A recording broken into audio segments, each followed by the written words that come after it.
أعوذ بالله من الشيطان الرجيم. بسم الله الرحمن الرحيم.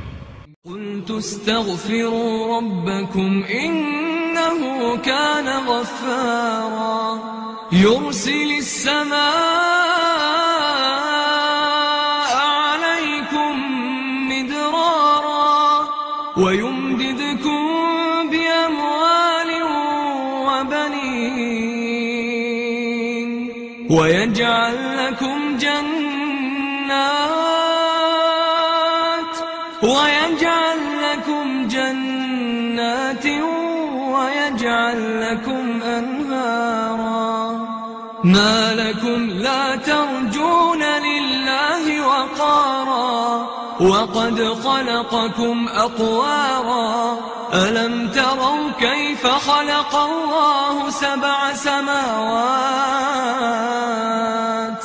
ألم تروا كيف خلق الله سبع سماوات طباقا وجعل القمر فيهن نورا وجعل الشمس سراجا.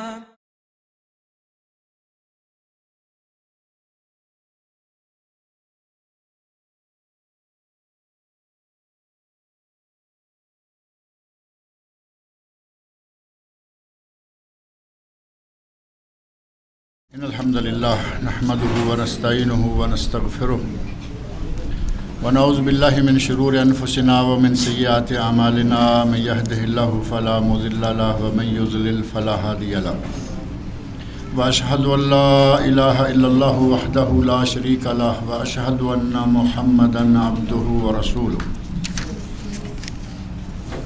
أما بعد فإن خير الحديث كتاب الله وخير الهدي هدي محمد صلى الله عليه وسلم وشر الأمور محدثاتها وكل محدثة بدعة وكل بدعة ضلالة وكل ضلالة في النار.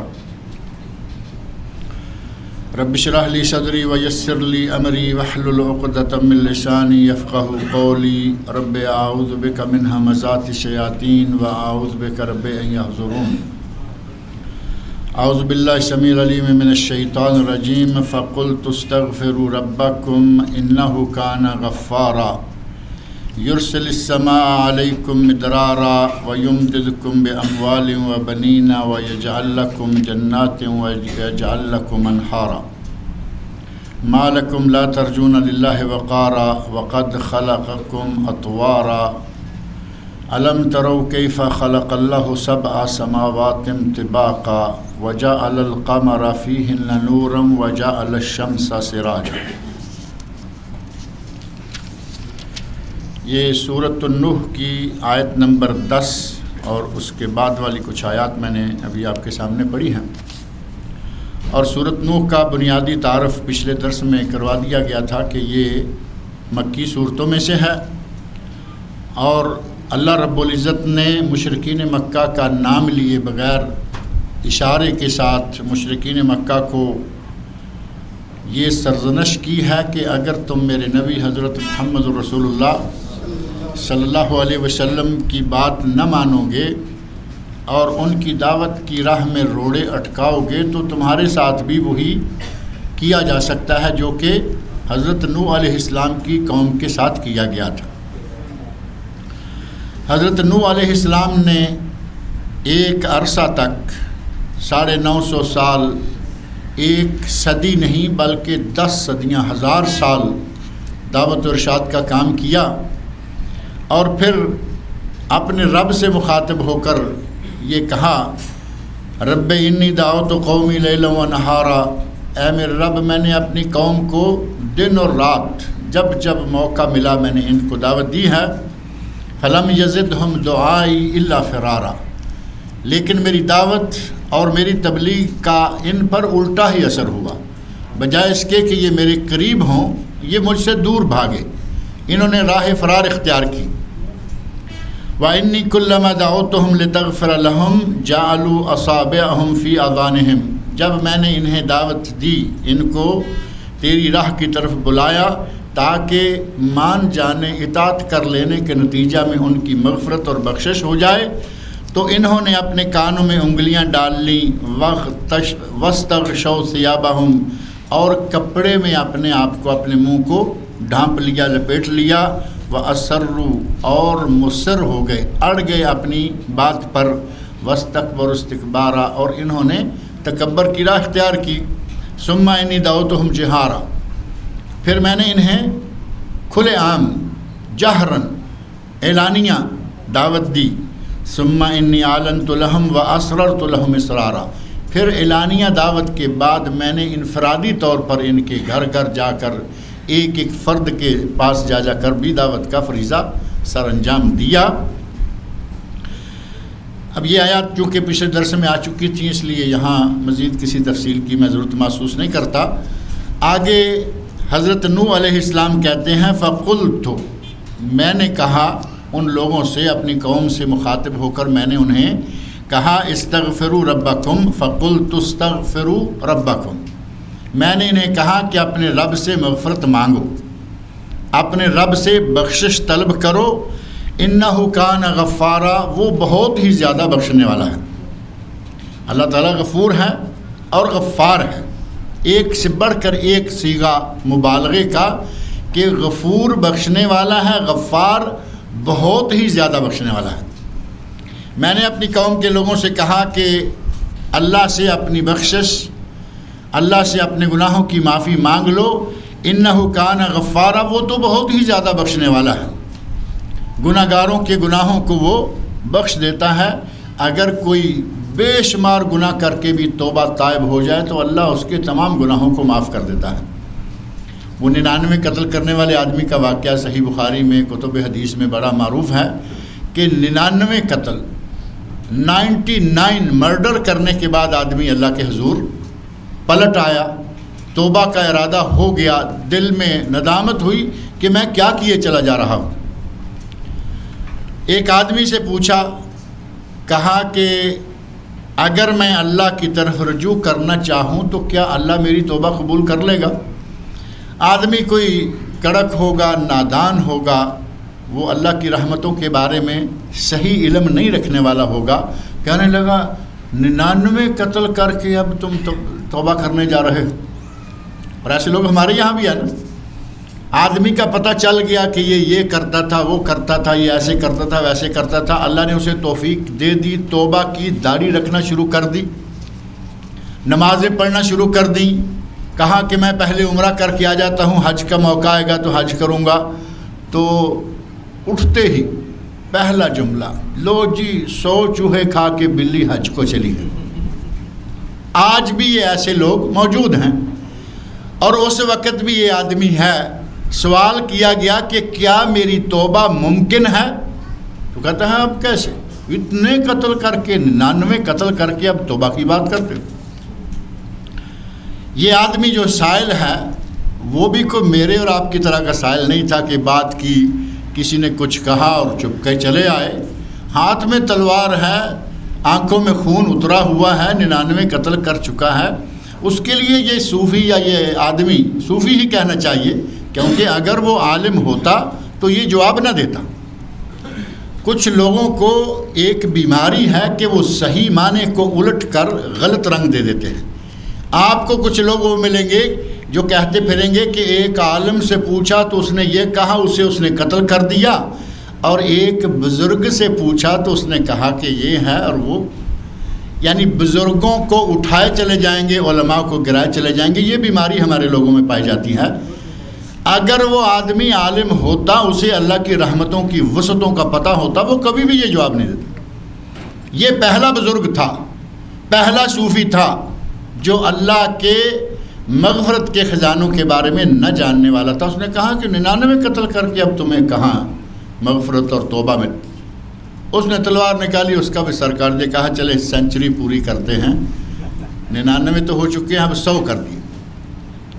اب اس کے لیے ظاہر ہے کہ 99 قتل کرنے والے کے لیے ایک آدمی کا قتل کیا ہے، اس کی بھی گردن اڑا دی، کہا کہ تمہارا بھی علاج یہ ہے، اگر میرے لیے توبہ نہیں ہے تو تیرا بھی علاج یہی ہے۔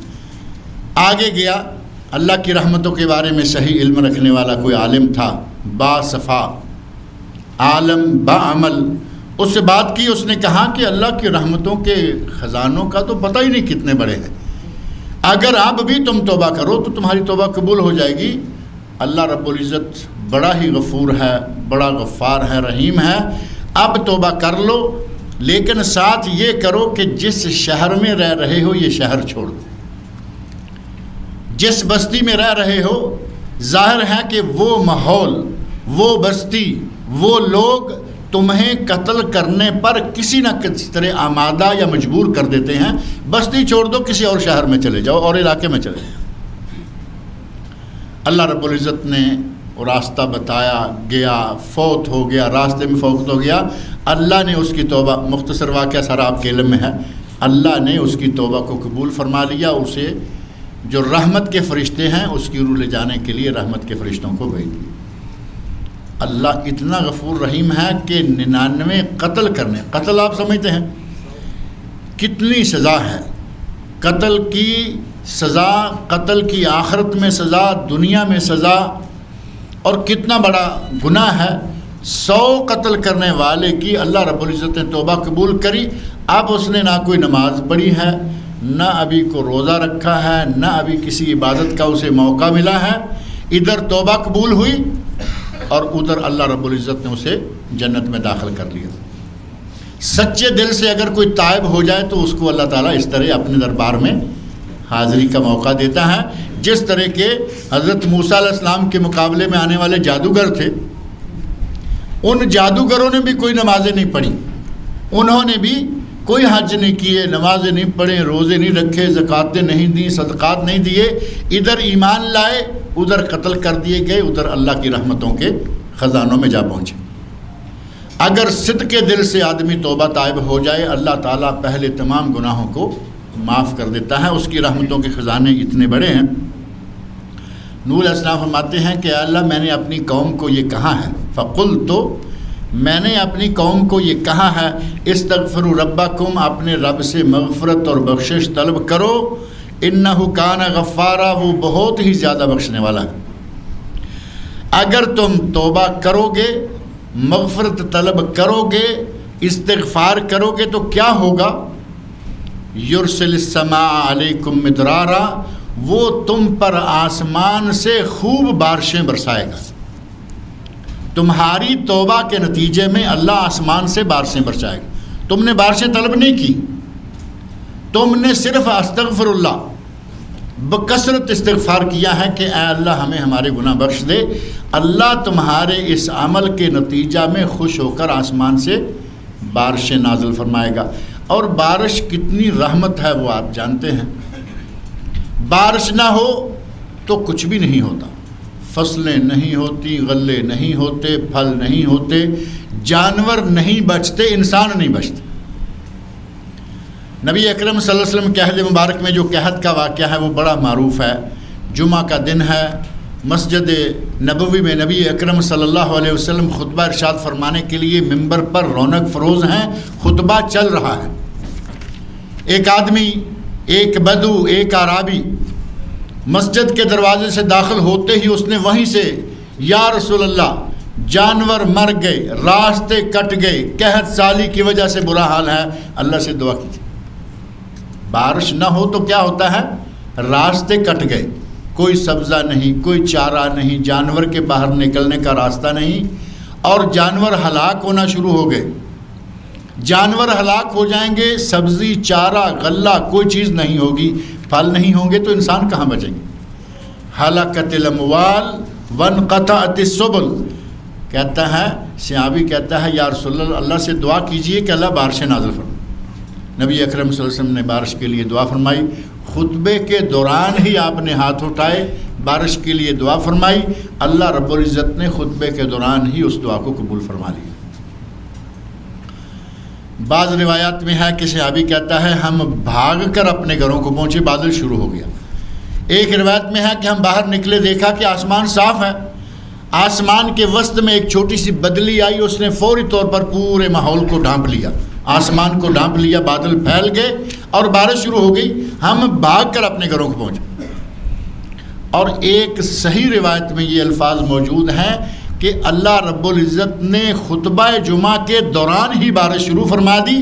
ہم نے نبی صلی اللہ علیہ وسلم کی داڑھی مبارک سے بارش کے قطرے گرتے ہوئے دیکھے، اور داڑھی مبارک سے بارش کے قطرے، اور آپ ممبر پر تشریف فرما ہیں. یہ اس ماحول کو سمجھیں تو بڑی آسانی سے بات سمجھ میں آ جائے گی. مسجد نبوی کی دیواریں کھجور کے تنوں کی، اور چھت پر کھجور کا تنا اور اوپر کھجور کے پتے. اب اگر بارش زور سے ہو جائے گی تو بارش اندر نمازیوں تک پہنچے گی یا نہیں؟ نمازیوں تک بھی پہنچے گی اور خطیب تک بھی جائے گی. نبی صلی اللہ علیہ وسلم کے سر اقدس پر اس بارش کے قطرے ٹپکے، اور وہ داڑھی کے بالوں سے ٹپکتے ہوئے صحابہ کرام نے دیکھے. اگر بارش نہ ہو تو یہ حال ہوتا ہے. نبی اکرم صلی اللہ علیہ وسلم نے دعا فرمائی، بارش شروع ہو گئی، اور صحابی کہتا ہے اگلے دن، پھر پرسوں، اور پھر ترسوں، 3 دن کا ذکر کر کے باقاعدہ صحابی صحیح حدیث میں 3 دن کا ذکر اس طرح کر کے کہ اگلے دن بھی، پرسوں بھی، ترسوں بھی بارش ہوئی، اور اگلے جمعہ تک بارش ہوتی رہی. اب پرسوں ترسوں تو 2-3 دن ہی ہو سکتے نا. اب کہے کہ تیسرے دن بھی ہوئی، چوتھے بھی ہوئی، سیدھا کہا کہ کل بھی ہوئی، پرسوں بھی ہوئی، ترسوں بھی ہوئی، اگلے جمعے تک 8 دن بارش ہوتی رہی.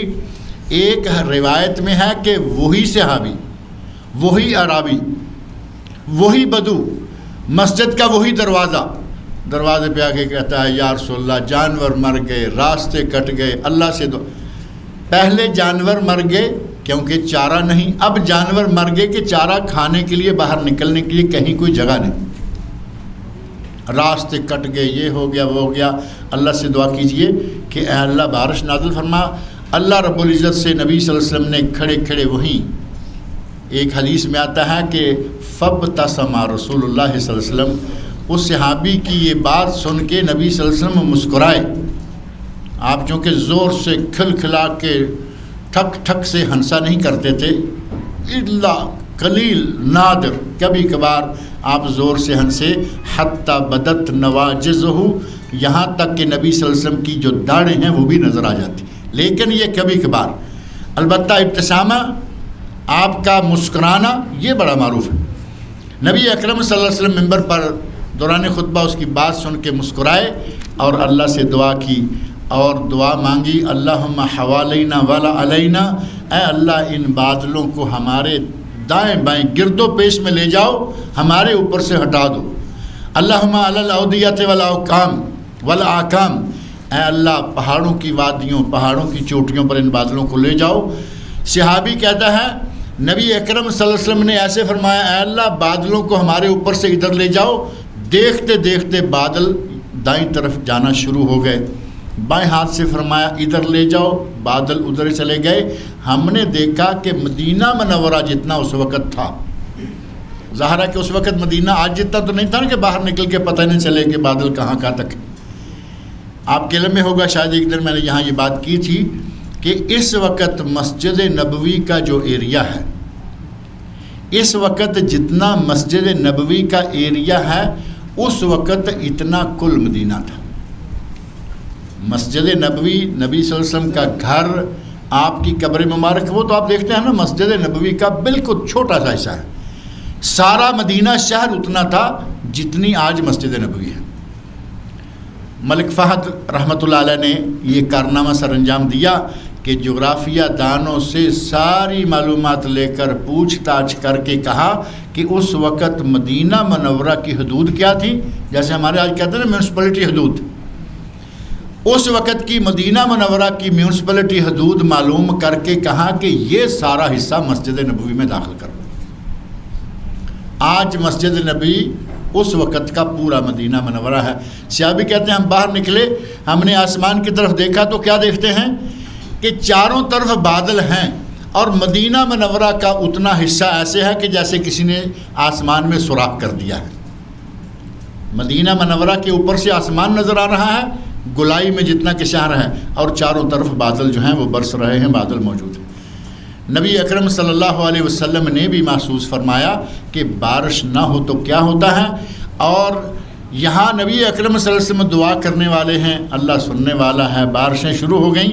حضرت نوح علیہ السلام نے اپنی قوم کو یہ نسخہ بتایا اپنی قوم سے مخاطب ہو کر فرمایا، کہا اے اللہ میں نے اپنی قوم سے یہ کہا ہے استغفروا، اللہ سے مغفرت طلب کرو، اللہ سے بخشش مانگو، استغفار کیا کرو، استغفروا ربکم انہ کان غفارا یرسل السماء علیکم مدرارا، وہ تم پر بادلوں کو زوردار طریقے سے یا آسمان سے خوب بارشیں تمہارے لیے نازل فرمائے گا۔ آگے کچھ اور بھی فائدے ہیں جو استغفار کے ہیں، جن میں سے ایک فائدہ ہے وَيُمْدِدْكُمْ بِأَمْوَالٍ، تم استغفار کرو گے اللہ مال و دولت کے ساتھ تمہاری مدد فرمائے گا۔ تم توبہ استغفار کرو گے اللہ مال و دولت عطا کرے گا۔ بے اموال و بنین، اللہ تمہیں اولاد بھی عطا کرے گا۔ اب استغفار کے فائدے دیکھیں، تھوڑے سے چند کلمات میں اللہ رب العزت نے کتنے فائدے بتا دیے۔ ایک یہ کہ اللہ تم پر آسمان سے بارشیں نازل کرے گا جو بے شمار رحمتوں کا نتیجہ ہے، پھل ہوں گے، سبزیاں ہوں گی، غلے ہوں گے، ہر طرف خوشحالی ہوگی، سبزہ ہوگا، گرینری میڈیکلی طور پر بھی بہت اچھا ہو جائے گا اور مادی طور پر بھی اچھا ہو جائے گا۔ ساتھ ہی فرمایا کہ تمہیں مال و دولت سے نوازے گا، وبنین، اور تمہیں اولاد سے نوازے گا، مال بھی دے گا اولاد بھی دے گا۔ اولاد ہو مال نہ ہو تو بھی پریشانی ہوتی ہے، اولاد ہے کھلانے کے لیے نہیں ہے تو بھی پریشانی، اور اگر مال بے شمار ہو اولاد نہ ہو تو اس سے بھی بڑی پریشانی ہوتی ہے، کیونکہ مال تو کچھ بھی نہیں ہے نا۔ آپ دیکھیں گے یقین مانیں بعض دفعہ بڑے مالدار لوگوں کو، بڑے مالدار ہیں، ملوں کے فیکٹریوں کے مالک ہیں، اور اللہ نے انہیں اولاد کی دولت سے محروم رکھا ہے، وہ اللہ رب العزت کی اپنی ایک تقسیم ہے۔ کبھی کبھی ایسا ہے کہ بڑے نیک ہیں، یہ بھی نہیں کہ وہ کوئی برا تھا، آدمی بدکار تھا، اللہ نے اس نعمت سے اسے محروم رکھا، انتہائی پارسا قسم کا نیک آدمی، دولت کا کوئی شمار نہیں، فیکٹریوں ملوں کا مالک، بے شمار دولت، اہل توحید کے ساتھ تعاون کرنے والا۔ اس وقت اس آدمی کا نقشہ میرے ذہن میں ہے، انتہائی جماعت کا، دین کا، علماء دین کا خدمت گزار آدمی، دولت بے شمار ہے لیکن اولاد نہیں ہے۔ جس آدمی کی اولاد نہ ہو، بلکہ اگر یہ کہا جائے کہ اولاد ہو لیکن اس میں نرینہ اولاد شامل نہ ہو، آپ کو اس آدمی کے چہرے سے ایک محرومی کا احساس نظر آ جائے گا۔ محرومی کا احساس آدمی کے چہرے پہ لکھا نظر آئے گا کہ میرا بیٹا نہیں، کیونکہ بیٹا بہت بڑی دولت ہے، اور اگر بیٹیاں ہیں رونق لگی ہوئی ہے الحمدللہ، وہ بھی بہت بڑی دولت، بلکہ بیٹوں سے بیٹیاں بڑی دولت ہے۔ کسی حدیث میں یہ نہیں آتا کہ اگر کسی نے ایک بیٹے کو پالا، 2 کو پالا، 3 کو پالا، شادی کر دی تو وہ جنت میں گیا، کسی حدیث میں نہیں۔ لیکن جس نے اپنی 2 بہنوں کو، اور دوسری حدیث میں جس نے اپنی 2 بیٹیوں کو، کیونکہ چھوٹی بہنیں بیٹیوں کی طرح ہوتی ہیں، 2 بہنوں کو یا 2 بیٹیوں کو جو آدمی صحیح تربیت دے کر، صحیح اسلامی خطوط پر ان کی پرورش کر کے ان کی شادی کر دیتا ہے، نبی اکرم صلی اللہ علیہ وسلم فرماتے ہیں کننا سترن، وہ اس کے لیے پردہ بن جائیں گی، کہاں؟ جہنم کی آگ کے سامنے دیوار بن جائیں گی۔ اللہ رب العزت نے بیٹی کو تو بہت ہی بڑا درجہ دیا ہے، لیکن بیٹی بیٹا اگر کوئی نہ ہو، دنیا بھر کی دولتیں ہوں، آدمی کے چہرے پہ وہ خوشی، وہ سکون، چہرے پر وہ چمک جو ہوتی ہے خوشگوار آدمی کی یا خوشحال آدمی کے چہرے پر، وہ چمک نظر نہیں آئے گی۔ اللہ نے فرمایا کہ اگر استغفار کرو گے مال بھی ملے گا، اولاد بھی ملے گی، دنیا کی دونوں قیمتی دولتیں تمہیں دی جائیں گی۔ اور ساتھ ہی فرمایا کہ تمہارے استغفار کے نتیجہ میں ہی وَيَجْعَلْ لَكُمْ جَنَّاتٍ، اللہ تمہیں باغات عطا کرے گا۔ استغفار تم کرو گے، تمہاری زمینوں پر خوبصورت پودے لہلہائیں گے، ان پر عمدہ قسم کے پھل آئیں گے۔ وَيَجْعَلْ لَكُمْ أَنْهَارًا، اور تمہیں اللہ تعالیٰ نہریں عطا کرے گا۔ نہر کھودی ہوئی ہے اور اس میں پانی نہیں تو نہر کا کیا معنی ہوگا؟ وہ تو بجائے فائدے کے نقصان ہے، کبھی کوئی بچہ گر گیا، کبھی کوئی جانور گر گیا۔ اگر اس میں پانی ہوگا تو فائدہ ہوگا، اور پانی ہوگا جب بارشیں آئیں گی۔ اللہ رب العزت نے پورا نقشہ بنا دیا، نہریں ہوں گی ان میں پانی آئے گا، باغات ہوں گے ان پر پھل لگیں گے، تمہاری اولاد بھی ہوگی، تمہارے پاس مال بھی ہوگا، اولاد کو کھلانے اور تربیت دینے کے لیے اللہ مال بھی دے گا۔ اللہ رب العزت نے دونوں چیزوں کو اکٹھے کر دیا، کیونکہ کئی ایسے لوگ ہیں جو ہم دو اور ہمارے دو کا نعرہ لگا کے خوش ہو جاتے ہیں، کہتے ہیں کہ نہیں جی بس اب 3-4 بچوں کی پرورش کون کرے گا، اتنا پیسہ کہاں سے آئے گا، اور یہ کیسے ہوگا وہ کیسے ہوگا۔ ایک طرف یہ بہانہ، اللہ رب العزت نے فرمایا لا تقتلوا اولادکم خشیۃ املاق، اور ایک جگہ فرمایا لا تقتلوا اولادکم من املاق، اپنی اولاد کو فقر کی وجہ سے قتل نہ کرو، من املاق، واقعی فقر ہے لیکن اولاد کو قتل نہ کرو۔ اللہ نے فرمایا تمہیں رزق دے رہے ہیں انہیں بھی رزق دیں گے، اور دوسری جگہ خشیۃ املاق، فقر ہے نہیں، اچھی سروس چل رہی ہے، کاروبار ٹھیک ہے، پیسے ٹھیک کما رہا ہے، بیلنس بینک میں بڑا ہے، صرف ایک خدشہ ہے بچے اگر 3-4-5 ہو گئے یہ بہت کھائیں گے، بہت کپڑے بازار سے لانے پڑیں گے، تعلیم فیسیں یہ وہ، یہ ہے خشیۃ املاق۔ فقر ہے نہیں، یہ محض فقر کے ڈر سے بچوں کو قتل کر رہا ہے، اور بچوں کو قتل کرنا پیدا ہونے کے بعد جیسا کہ عربوں کی عادت وَإِذَا الْمَوْءُودَةُ سُئِلَتْ بِأَيِّ ذَنبٍ قُتِلَتْ، قرآن کریم 30واں سپارہ، یہ ہے کہ وہ باقاعدگی سے بچوں کو قتل کیا کرتے تھے۔ ایک اس طرح کہ لڑکی ہے اس کو قتل کر دو، دوسرا اس طرح بھی قتل کرتے تھے کہ یہ پہلا بچہ ہے یہ فلاں دربار پہ بھیڑ چڑھا دیا، قتل کر دیا، اس کو مار دیا، کسی مزار دربار یا جو اس وقت تھا اس کے نام چڑھا دیا۔ کبھی کسی طرح بچوں کو قتل کرنے کے مختلف انداز جو ہیں یہ اس وقت مروج تھے۔ اگر دولت جو آج ہمارا آج کا ماحول ہے وہ فقر سے ڈرتے ہوئے یا فقر کا خدشہ دیکھتے ہوئے قتل کر، ہمارے لوگوں میں کوئی فقر ہے نہیں، صرف اندیشہ ہے، دور درازی سے کہا جاتا ہے کہ شاید کل کو سروس چھوٹ جائے گی، کل کو یہ ہو جائے گا، یہ بچے بڑے ہونا شروع ہو جائیں گے، اخراجات۔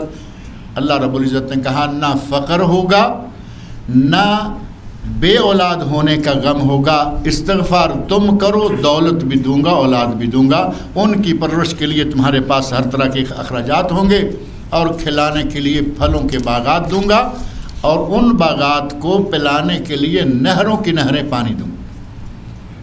اللہ رب العزت نے استغفار کے یہ ہمیں کتنے سارے فائدے جو ہیں یہ تھوڑی سی جگہ میں بتا دیے ہیں۔ تفسیر ابن جریر اور تفسیر ابن کثیر، یہ تفسیر کی دونوں کتابیں ہیں، اور امام ابن کثیر رحمۃ اللہ علیہ کی تفسیر جو ہے یہ دراصل تفسیر ابن جریر کا خلاصہ ہے، اس میں سے بہت ساری تفصیلات کو نکال کر امام ابن کثیر رحمۃ اللہ علیہ نے یہ تفسیر مرتب کی، جو 4 جلدوں میں عربی میں ہمارے پاس ہے، 6 جلدوں میں بہترین تحقیق کے ساتھ ضعیف روایات کو نکال کر ابھی دارالاسلام نے چھاپی ہے اردو میں 6 جلدوں میں، پہلے بھی 5 جلدوں میں پاکستان انڈیا میں چھپتی رہی ہے۔ بہرحال ابن کثیر خلاصہ ہے ابن جریر کا، اور امام ابن جریر جو ہیں وہ رئیس المفسرین شمار ہوتے ہیں، جو بڑے مفسر ہیں ان میں سے۔ ان دونوں کتابوں میں حضرت عمر فاروق رضی اللہ عنہ کا واقعہ مذکور ہے۔ حضرت عمر فاروق رضی اللہ عنہ کے عہد میں مختلف 10 سال ان کی 10.5 سال حکومت رہی، ان کا عہد خلافت 10 سال رہا۔ اس دوران کئی مرتبہ قحط آ گیا، قحط سالی ہو گئی، بارش نہیں ہو رہی۔ صحابہ کرام نے حضرت عمر فاروق رضی اللہ عنہ سے درخواست کی، امیر المومنین اللہ سے دعا مانگیے، صلاۃ الاستسقاء کے لیے نکلیے۔ ایک واقعہ تو وہ معروف ہے، حضرت عمر فاروق رضی اللہ عنہ کو صحابہ نے کہا یا امیر المومنین بارش نہیں ہو رہی، اللہ سے بارش کے لیے دعا مانگنے کے لیے کا انتظام کیجئے۔ حضرت عمر فاروق رضی اللہ عنہ حضرت عباس رضی اللہ عنہ کے پاس گئے، نبی اکرم صلی اللہ علیہ وسلم کے چچا محترم، ان کے پاس گئے اور کہا کہ عباس آپ نبی کے چچا ہیں، وَصِنْوُ أَبِيهِ، اور نبی صلی اللہ علیہ وسلم نے فرمایا تھا کہ میرا چچا میرے باپ کے قائم مقام ہے۔ چچا باپ کا بھائی ہوتا ہے، باپ کی طرح ہوتا ہے۔ نبی صلی اللہ علیہ وسلم نے آپ کو سن و ابی کے علاوہ، آپ چچے ان کے ہیں، آپ ہمارے ساتھ آئیے۔ نبی صلی اللہ علیہ وسلم زندہ تھے تو ہم ان کو ساتھ لے کے جایا کرتے تھے اور ان سے دعا کروایا کرتے تھے۔ آپ نہیں ہیں، آپ ہیں، نبی صلی اللہ علیہ وسلم نہیں ہیں، آپ ان کے چچے ہیں، آپ ہیں، اور ہمارے ساتھ آئیے، اللہ سے دعا مانگیں گے بارش کے لیے۔ حضرت عباس رضی اللہ عنہ ساتھ گئے، صلاۃ الاستسقاء ہوئی، دعا مانگی گئی، اور حضرت عباس رضی اللہ عنہ نے کہا یا اللہ، یہ تیرے نبی کی امت کے لوگ پہلے تجھ سے دعائیں کروایا کرتے تھے، آج تیرے نبی کا چچا سمجھ کے مجھے لے آئے ہیں، میری عزت رکھ لے۔ اللہ رب العزت نے بارش عطا فرمائی۔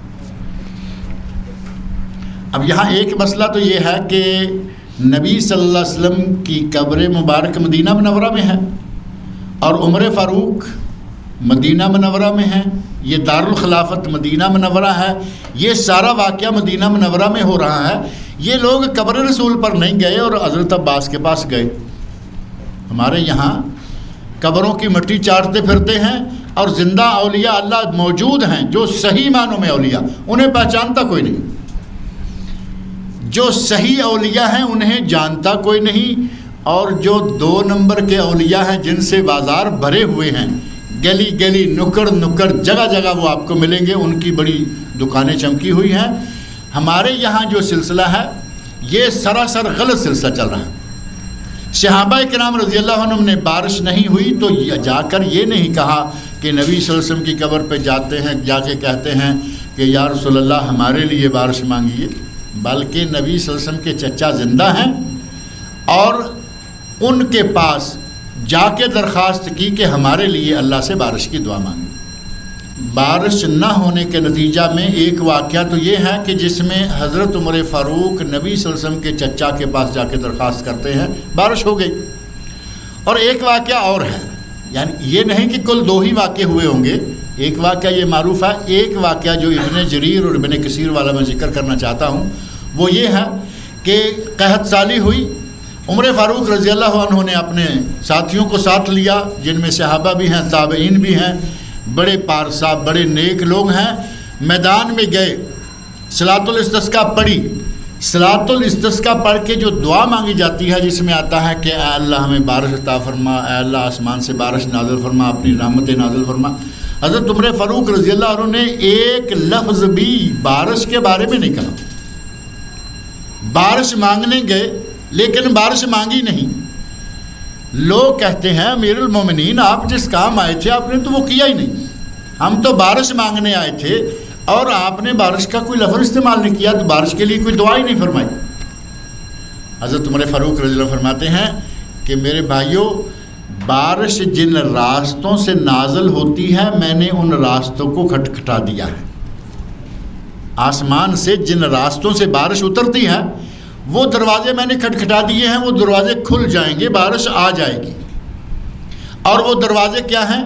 یہی سورہ نوح کی یہ آیت فَقُلْتُ اسْتَغْفِرُوا رَبَّكُمْ إِنَّهُ غَفَّارٌ يُرْسِلِ السَّمَاءَ عَلَيْكُمْ مِدْرَارًا وَيُمْدِدْكُمْ بِأَمْوَالٍ وَبَنِينَ وَيَجْعَلْ لَكُمْ جَنَّاتٍ وَيَجْعَلْ لَكُمْ أَنْهَارًا۔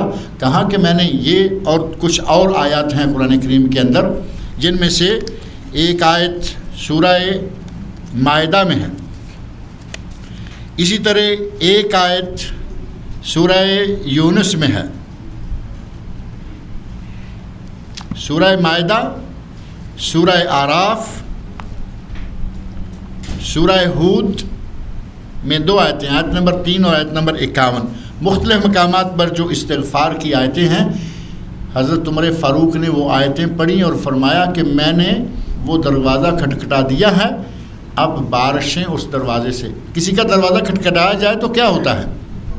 اندر والا دروازہ کھول دیتا ہے، اور وہ تو دروازہ وہ ہے کہ جس کا مالک نہ سوتا ہے نہ اس کو اونگ آتی ہے۔ فرمایا میں نے وہ دروازہ کھٹکھٹا دیا ہے جس دروازے سے بارشیں آتی ہیں۔ اللہ رب العزت نے بارش عطا فرمائی۔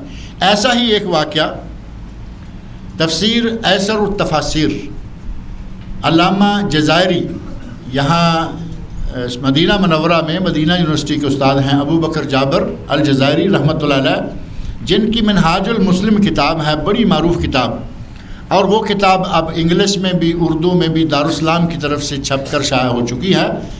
منہاج المسلم انہی کی کتاب ہے ایسر التفاسیر، یعنی تفسیروں میں سے ایک آسان ترین تفسیر انہوں نے، اور ان سے بہت پہلے تفسیر کشاف میں ایک واقعہ نقل کیا گیا ہے کہ حضرت حسن بصری رحمۃ اللہ علیہ کی مجلس میں لوگ بیٹھے ہوئے ہیں، اور حضرت حسن بصری تابعی ہیں، نیک آدمی ہیں، تابعی ہیں، عالم ہیں، محدث ہیں، اللہ رب العزت نے بڑی نعمتوں سے نوازا ہوا ہے۔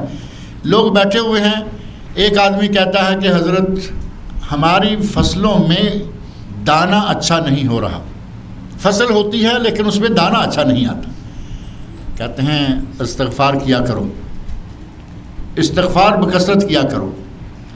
دوسرا آدمی کہتا ہے کہ حضرت تنگ دستی ہے، فقر و فاقہ ہے، ناداری ہے، کوئی مال و دولت نہیں ہے۔ اسے کہا بکثرت توبہ استغفار کیا کرو۔ تیسرا کہتا ہے کہ حضرت ہمارے باغات پر پھل نہیں آتا، کہا تو استغفار کیا کرو۔ چوتھا کہتا ہے کہ حضرت دعا فرمائیے اللہ تعالیٰ مجھے اولاد سے نوازے، میرے پاس اولاد نہیں ہے، تو اسے بھی کہا کہ بکثرت استغفار کیا کرو۔ اب یہ تو نئے لوگ ہوں گے جو دعا کروانے کے لیے آئے تھے یا ان کی مجلس میں ان سے درس سننے آئے تھے، جو بھی شکل تھی۔ جو پرانے بیٹھے ہوئے لوگ تھے، کچھ لوگ خاص ہوتے ہیں جو مستقل بیٹھتے ہیں ساتھ، ان میں سے ایک صاحب کہنے لگے کہ حضرت یہ آپ نے آج کیا کیا ہے؟ جس نے کہا اولاد نہیں استغفار کرو، جو کہتا ہے کہ ہمارے پھلوں پہ، ہمارے باغوں پہ پھل نہیں آ رہا درختوں پہ، اسے بھی کہا استغفار کرو۔ ایک کہہ رہا ہے کہ ناداری ہے، فقر ہے، فاقہ ہے، اسے بھی کہا استغفار کرو۔ جس نے جو بھی سوال کیا آپ نے کہا استغفار کرو، تو کہا کہ ٹھیک کہا ہے میں نے، کیونکہ ان سب چیزوں کا علاج استغفار ہے۔ اور پھر سورہ نوح کی یہ آیت پڑھی، فَقُلْتُ اسْتَغْفِرُوا رَبَّكُمْ إِنَّهُ غَفَّارٌ يُرْسِلِ السَّمَاءَ عَلَيْكُمْ مِدْرَارًا، کہا کہ اللہ نے فرمایا ہے استغفار کرو، تمہیں بارش ملے گی، تمہیں اولاد ملے گی، تمہیں مال ملے گا، تمہارے باغات پہ پھل آئیں گے، تمہیں اللہ تمہیں نہریں عطا فرمائے گا۔ جب ساری چیزوں کا علاج اللہ نے خود استغفار میں بتایا ہے تو میں نے بھی وہی بتا دیا۔ ان دونوں واقعات میں قرآن کی ان آیات، سورہ نوح کی ان آیات میں اور دیگر آیات میں ہمارے لیے یہ درس موجود ہے کہ اگر کسی کو ان تکلیفوں میں سے کوئی بھی تکلیف ہو، اولاد مانگنی ہے، نرینہ مدینہ اللہ کی دونوں نعمتیں ہیں، اولاد مانگنی ہے بکثرت استغفار کریں۔ نبی صلی اللہ علیہ وسلم کا ارشاد ہے من لازم الاستغفار جعل اللہ لہ من کل ضیق مخرج ومن کل ہم فرج ورزقہ من حیث لا یحتسب، جس نے استغفار کو لازم پکڑ لیا اللہ اسے ہر تنگی سے آسانی، ہر تنگی جو ہے ختم کر دے گا، ہر غم دور کر دے گا، اور اللہ اسے وہاں سے رزق دے گا جہاں سے کبھی اس نے وہم و گمان بھی نہیں کیا ہوگا، کبھی سوچا بھی نہیں تھا کہ مجھے وہاں سے بھی نوکری مل سکتی ہے، مجھے وہاں سے بھی روٹی مل سکتی ہے، مجھے وہاں سے بھی رزق مل سکتا ہے۔ اللہ تمہارے لیے وہ انتظام کرے گا۔ اور قرآن کریم میں بھی اللہ نے ارشاد فرمایا کہ اگر توبہ استغفار کرو تو اللہ تعالیٰ تمہیں رزق دے گا من حیث لا یحتسب، بندہ جہاں سے سوچتا بھی نہیں۔ اور یہی معاملہ اللہ رب العزت نے قرآن کریم کے متعدد مقامات پر بیان فرمایا ہے۔ سورہ مائدہ کی آیت 66 میں ہے وَلَوْ أَنَّهُمْ قَامُوا التَّوْرَاةَ وَالْإِنْجِيلَ وَمَا أُنزِلَ إِلَيْهِمْ مِنْ رَبِّهِمْ، اہل کتاب کے بارے میں کہا کہ اگر وہ تورات، انجیل اور جو ان کی طرف نازل کیا جاتا ہے ان کے رب کی طرف سے، اگر وہ اس پر قائم ہو جائیں، اس کے احکام کو قائم کریں، لَأَكَلُوا مِنْ فَوْقِهِمْ، تو وہ اپنے اوپر سے کھائیں، یعنی اللہ رب العزت ان کو اوپر سے رحمتیں نازل فرما کے اوپر سے رزق عطا فرمائے۔ وَمِن تَحْتِ أَرْجُلِهِمْ، اللہ ان سے زمین، ان کے لیے زمین سے اپنی رحمتوں کے سوتے کھول دے، اپنی رحمتوں کے چشمے بحال کر دے۔ مِنْهُمْ أُمَّةٌ مُقْتَصِدَةٌ وَكَثِيرٌ مِنْهُمْ سَاءَ مَا يَعْمَلُونَ، ان میں سے کچھ لوگ درمیانہ ہیں اور اکثر لوگ یا کثیر لوگ وہ ہیں جو کہ غلط کرتے ہیں۔ یہاں بھی اللہ رب العزت نے ارشاد فرمایا کہ اگر وہ تورات کو قائم کریں، اس کے احکام کو مانیں، تو اللہ رب العزت انہیں آسمان سے اور زمین سے، اوپر سے اور نیچے سے، آسمان سے اور زمین سے اللہ رب العزت ان پر اپنی رحمت نازل فرمائے گا۔ اور سورہ اعراف کی آیت 96 میں اللہ رب العزت نے فرمایا وَلَوْ أَنَّ أَهْلَ الْقُرَىٰ آمَنُوا وَاتَّقَوْا لَفَتَحْنَا عَلَيْهِمْ بَرَكَاتٍ مِّنَ السَّمَاءِ وَالْأَرْضِ، اگر بستیوں والے ایمان لے آئیں، تقوی اختیار کریں، جو ایماندار ہوگا تقوی اختیار کرے گا، وہ ظاہر ہے کہ مزاروں درباروں پہ نہیں جائے گا، وہ صرف اللہ سے مانگے، استغفار کرے گا، اللہ سے طلب کرے گا۔ فرمایا اگر یہ کام کریں لَفَتَحْنَا عَلَيْهِمْ بَرَكَاتٍ مِّنَ السَّمَاءِ وَالْأَرْضِ، ہم زمین و آسمان سے ان کے لیے اپنی برکتوں کے دروازے کھول دیں گے۔ وَلَكِنْ كَذَّبُوا، لیکن ان لوگوں نے تکذیب کی، فَأَخَذْنَاهُمْ بِمَا كَانُوا يَكْسِبُونَ، تو ہم نے ان کے اعمال کی وجہ سے انہیں پکڑ لیا، ان کو قابو کر لیا۔ اور اسی طرح کا موضوع جو ہے وہ سورہ ہود کی آیت 3 میں اللہ رب العزت نے فرمایا وَإِنِ اسْتَغْفِرُوا رَبَّكُمْ، اور اگر تم اپنے رب سے توبہ استغفار کرو، وَتُوبُوا إِلَيْهِ، اور اس کی طرف رجوع کر لو، تائب ہو جاؤ، يُمَتِّعْكُمْ مَتَاعًا حَسَنًا إِلَىٰ أَجَلٍ مُّسَمًّى، اگر توبہ استغفار کرو تو اللہ تمہیں ایک وقت تک، یعنی جب تک تم زندہ رہو گے، اللہ تعالیٰ تمہیں بہترین نعمتوں سے نوازے رکھے گا۔ یمتعکم متاعا حسنا، اللہ تعالیٰ تمہیں بہترین متاع سے نوازے گا، متاع دنیا عطا فرمائے گا، الی اجل مسمى ویؤتی کل ذی فضل فضلہ، اور اللہ تعالیٰ ہر زیادہ عمل کرنے والے کو اس سے زیادہ اجر و ثواب عطا فرماتا ہے۔ اللہ رب العزت نے قرآن کریم کے متعدد مقامات پر اس بات کو ذکر فرمایا ہے، اور یہی بات آگے جا کے سورہ ہود ہی میں آیت 3 میں بھی، اور سورہ ہود کی ہی آیت 51 اور 52 میں اللہ رب العزت شاہ فرمایا یا قوم لا اسلو، حضرت ہود علیہ السلام اپنی قوم سے کہتے ہیں لا اسلکم علیہ اجرا ان اجریہ الا علی اللہ، ان اجریہ الا علی الذی فطرنی افلا تعقلون، اے قوم میں تم سے کوئی اجر نہیں مانگتا، میرا اجر اس پر ہے جس نے مجھے پیدا کیا ہے، کیا تم عقل نہیں رکھتے کہ میں نے کچھ مانگتا ہوں، نہ کوئی مطالبہ ہے نہ کوئی ڈیمانڈ ہے، پھر بھی تم بات نہیں مانتے ہو۔ اور ساتھ فرمایا یا قوم استغفروا ربکم، اے میری قوم اپنے رب سے بخشش طلب کرو، استغفار کیا کرو، ثم توبوا الیہ، پھر اس کی طرف رجوع ہو جاؤ، تائب ہو جاؤ، یرسل السماء علیکم مدرارا، وہی الفاظ جو ہمارے اس سورہ نوح کے اندر ہیں، یرسل السماء علیکم مدرارا، اللہ تمہارے لیے آسمان سے خوب بارشیں نازل فرمائے گا، وَيَزِدْكُمْ قُوَّةً إِلَىٰ قُوَّتِكُمْ، اور تمہاری